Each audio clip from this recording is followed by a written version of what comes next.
Hi Crypto Peeps, hope you're doing well. Today's date is 14th of December 2022, and what a week we've had. Lots of FTX news out there, so pretty much we'll get straight to the news today and see what's happening out there. So first off here on City AM, we have Binance temporarily pauses stablecoin withdrawals after a run. Binance has registered $1.9 billion of withdrawals in the past 24 hours, blockchain data firm Nansen said on Tuesday, as the world's biggest crypto exchange said it had a temporary pause withdrawals at the USDC stablecoin. The 1.9 billion withdrawal of tokens is based on the Ethereum blockchain, marked the largest daily outflow over a 24-hour period since June 13th. That's amazing. That's a big withdrawal. So they're going through a bit of FUD out there at the moment. A bit of problematic. Probably brought on by the FTX stuff. We'll see how this one plays out. But yeah, it looks like people are nervous about Binance and moving their money.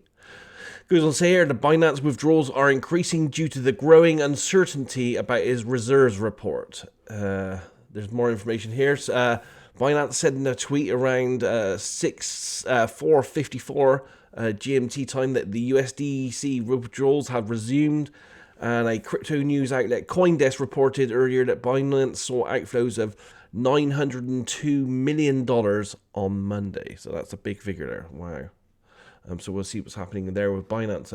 If you have money there, bear that in mind and maybe thinking about moving it.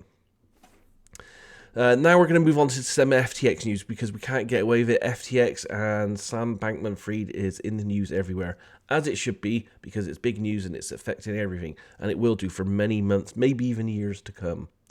So on CNBC, FTX founder Sam Bankman-Fried is arrested in the Bahamas after US files criminal charges. Goes on to say the FTX founder Sam Bankman-Fried was arrested by Bahamian authorities Monday evening after the United States Attorney for Southern District of New York shared a sealed indictment with the Bahamian government, setting the stage for an extradition and US trial for the one-time crypto billionaire at the heart of the cryptocurrency's exchange collapse. Before his arrest was announced, Bankman-Fried has been expected to testify virtually before the House Financial Services Committee on Tuesday, but his attorneys told CNBC that he would not appear. Maxine Walters from California, who oversees the committee, said she was surprised at his arrest and disappointed that Congress would not be able to hear from him on Tuesday.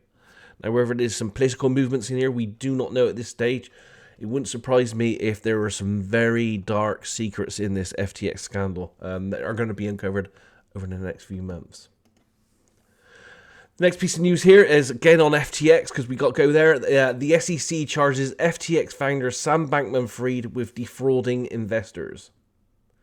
It goes on to say Sam Bankman-Fried, founder and former CEO of FTX, has been charged by the US Securities and Exchange Commission, or the SEC, for orchestrating a years-long fraud on investors, the agency announced on Tuesday. And it's got some facts there as well, so that's good information. As with all this stuff, guys, I'm just reading little snippets, little bites of these news, and we give you all the links down below for you to have a look at all these in depth yourself. And I do recommend you go do that. To be informed and have knowledge is the key to investing and looking at all this stuff. So there's lots happening there with FTX, and that's pretty much dominating the news at the moment. So, we'll try to get away from that now and move on to other things. So on Bitcoin is here. Bitcoin will go up, says Senator Loomis, as she defends Bitcoin in retirement plans. With the rapid adoption of Bitcoin over the last few years, the digital asset is being able to make its way into traditional finance. One of the most prominent of these was the inclusion of Bitcoin into retirement plans such as 401ks. As the price of Bitcoin has suffered over the past year, the plans holding Bitcoin have also seen a massive decline, prompting calls to remove the asset from these important plans. However, not everyone has lost their faith in the digital asset, and one of these is Senator Cynthia Loomis. Senator Cynthia Loomis once again showed support for Bitcoin. The US lawmaker has been very vocal about her bullishness when it comes to the digital asset and believes that having the option to have Bitcoin in retirement plans is still a good move. For Loomis, Bitcoin presented a unique opportunity given that it's different from other cryptocurrencies. And she said, "I'm very comfortable with making sure that people can include Bitcoin in their retirement funds because it's just different from other currencies," she said. This comes as even as the majority of US lawmakers continue to be against Bitcoin's addition to traditional finance. Loomis has defended Fidelity's decision to allow people to add Bitcoin to their retirement plans, as she believed that the digital asset is a good way to diversify a portfolio. Nevertheless, the move continues to meet opposition from the likes of US Department of Labor and Senators Elizabeth Warren and Richard Durbin, especially with the market downturn. When it comes to the long-term outlook for Bitcoin, Loomis has never been one to shy away from sharing her beliefs for the future of the digital asset. Loomis, who personally invests in the cryptocurrency, believes that the price of Bitcoin will continue to rise. She goes on to say here, "I personally believe that because there are only going to be 21 million Bitcoin that are mined, that Bitcoin will go up. And that's a personal belief just based on its scarcity," she explained. So that one, if that one interests you, there's more on that one there. I'm of the same belief. I still think Bitcoin is the king of cryptos at the moment, and you need to have a little bit of that in your portfolio. But, this isn't financial advice. This is just for fun, people. On Kitco news here, Canadian regulator bans margin and leverage crypto trading and says stablecoins are considered securities.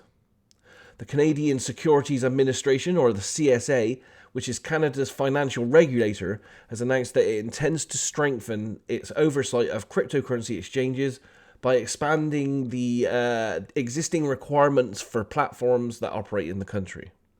As part of the new beefed-up requirements, the CSA has instituted a ban on exchanges offering margin or leverage trading to any Canadian client, and it made it a requirement that platforms hold all Canadian clients' assets with an appropriate custodian and segregate those assets from the platform's proprietary businesses.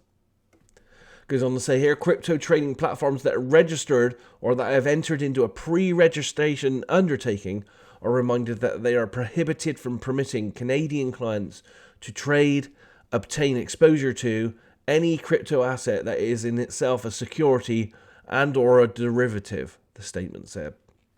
There's more news on that there for you, especially if you're living in Canada. I think we're going to see a lot more of this in pretty much every part of the globe as we go ahead over the next couple of years. Because of things like FTX, we're going to see a lot more legislation coming in and a lot more laws encompassing all of us and all of cryptos. It's just something that's going to happen, I'm afraid. So on Finbold here, Coinbase adds, and this is a great piece of news, especially in light of the downturn in the FTX and everything. So just look at these figures. Coinbase adds 19 million verified users in 2022, despite the crashing crypto markets. This goes on to say here, as more individuals utilize Bitcoin and other cryptocurrencies, Coinbase has recorded an increase in user growth in recent years. Although the crypto sector is now in a bear market, which may be affecting investor interest in the digital asset trading more generally, Coinbase's user base seems to be unaffected by the prolonged down markets. In particular, data acquired and calculated by Finbold indicates that Coinbase has added 19 million verified users globally between December 31st, 2021 and September 30th, 2022, representing a growth of 21.35%. The figure translates to adding at least 2 million verified users monthly during 2022. And it's got some great figures here showing their rise, so that's fantastic news. There's more information there if that would interest you. But the overview of this, the summary of this, and we all know how much of a bad year we've been having here with cryptos. To add 19 million verified users to your account being a crypto business in such a downturn in the economy just shows where this is going, the future of this technology, and that people want it and they need it. Another great piece of news here. I'm a great fan of Reddit. I think it's a fantastic resource, especially if you're into cryptos. There's lots of crypto information on Reddit. So, if you're out there investigating, use Reddit. So this is on Decrypt here. Reddit users have minted more than 5 million NFT avatars on the Polygon chain. Reddit's NFT program is onboarding users into Web3 with more than 4.25 million unique wallets holding Polygon assets. Reddit's push into tokenized avatars has been a bright spot amongst the declining NFT sales and the wider crypto market in turmoil. And now the Polygon-based initiative has marked a new milestone with more than 5 million collectibles minted to date. The Reddit Collectible Avatars, or NFT initiative, crossed the 5 million mark in the past 24 hours. And they're not highly concentrated among high-value NFT collectors, or whales. The project has more than 4.25 million total unique wallets, and 3.95 million of those wallets hold a single Reddit NFT. There's more information on that if that one interests you. I think that's a huge development, huge news, and it just goes to show that even something that some of us see that's a bit outside the box and a bit not needed in the world, NFTs are working well on systems and social media platforms like Reddit, allowing people to have unique avatars. Very interesting move that, and I think that's a huge development and a pro for cryptos. Moving to my last piece of paper-based news here on CoinDesk, Goldman Sachs sees gold outperforming Bitcoin in the longer term, and Bitcoin adoption will need to be driven by the development of real uses rather than the speculative interest. Totally agree on that one. They're not wrong on that. And there's some great information on this, talking about, how Bitcoin's not being used at the moment in real world cases. It's more of an investment purpose, and this piece says it more than any. Bitcoin is more levered to financial conditions than gold because the metal has developed non-investment cases today, while Bitcoin is still looking for one. They go on to say a solution looking for a problem.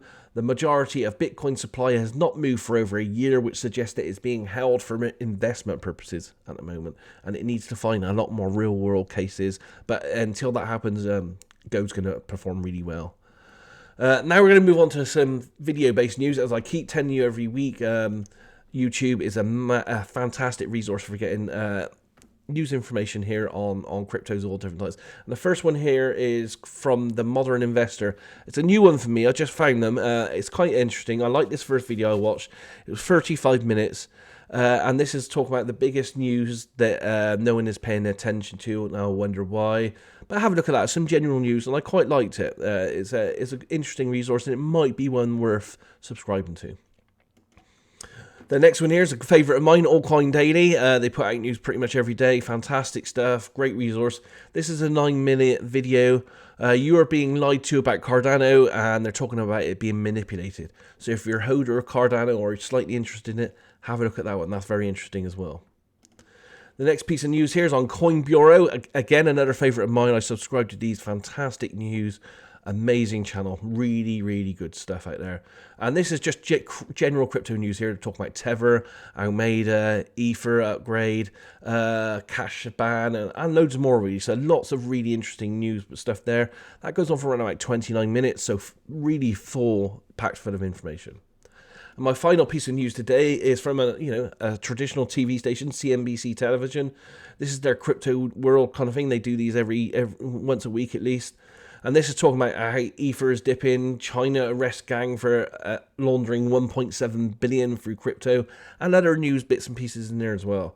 This goes on for around like 12 minutes, and it's just general news, but it's good news to have anyway. So that's it for this week, guys. If you can, keep supporting us. Give us your comments out there. If you can, click that button out there, subscribe, share, and comment on these posts. That would be absolutely fantastic. Thank you for your help. Have a great week out there. Be careful out there, though. It's a bit dodgy out there at the moment. It's a bit shaky. We're on shaky ground, but it's looking good, as you can see from some of the stats. Adoption is up. It's looking very good for crypto in the long term. Have a great week ahead. Take care. See you next week.